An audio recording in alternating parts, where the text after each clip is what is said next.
Alright guys, my name is Shervin, welcome to my channel. In this video, we're going to talk about the best mutual funds that you can invest into today. Now, mutual funds are investment funds where your invested money is handled by a professional investor and is allocated to different holdings depending on what they think will give them the highest amount of return for the lowest possible amount of risk.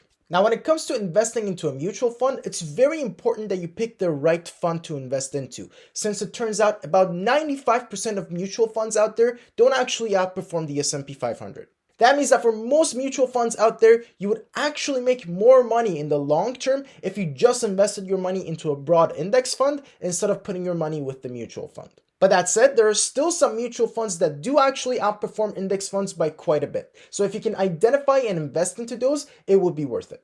Now, in this video, we're going to take a look at the two best mutual funds offered by Vanguard. And if you watch till the end, you're going to find out exactly why these two show a lot of promise. But before we get to that, do me a favor and smash the like button down below for the YouTube algorithm. It only takes you a second to do, but it helps me out a lot when it comes to other people on YouTube finding my videos. So if you could take the time and do it, I'd really appreciate your support.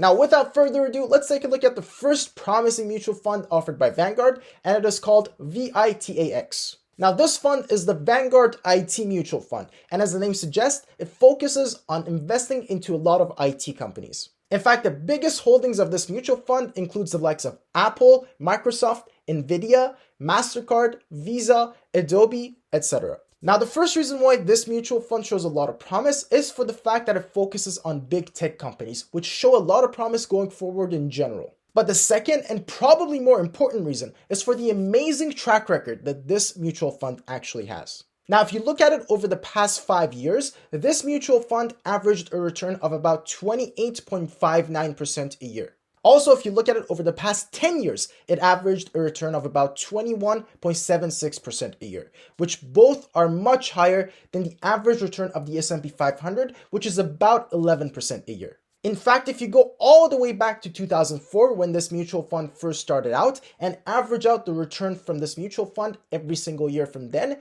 you would still get 14.3% return on investment per year of you investing into this mutual fund.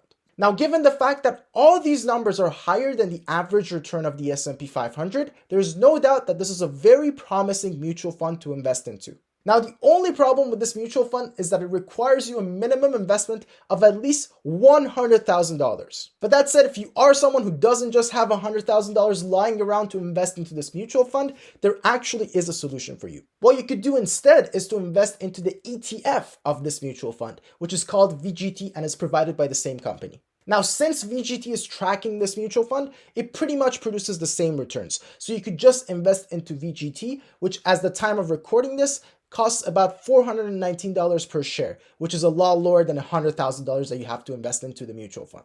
So if this does sound like a promising investment to you, but you don't want to spend $100,000 on this mutual fund, then just go out there and get the VGT ETF. Now, the next index fund is the VCDAX, which is the Vanguard Consumer Discretionary Mutual Fund.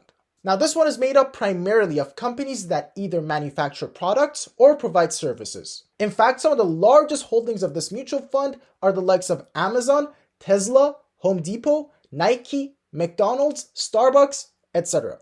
Now, if you look at the track record of this mutual fund over the past 5 years, it averaged out a return rate of about 19.77% a year, and over the past 10 years, it averaged out 18.24% a year.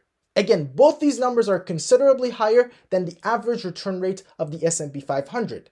And also, in addition to that, if you go all the way back to 2005 and take a look at the average return rate of this mutual fund since then, it still comes out with a 12.43% return rate per year, which is again higher than the S&P 500. So whichever way you look at it, this is also another promising mutual fund that you can invest into.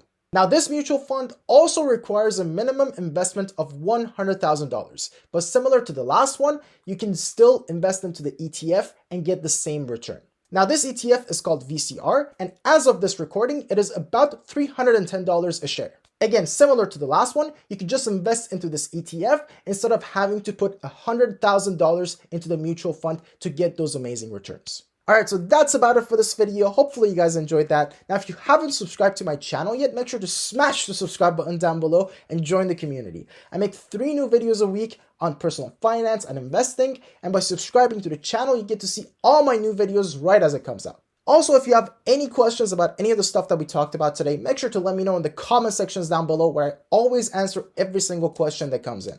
All right, so that's about it. And as always, thank you so much for watching, and I will catch you in the next video. Cheers.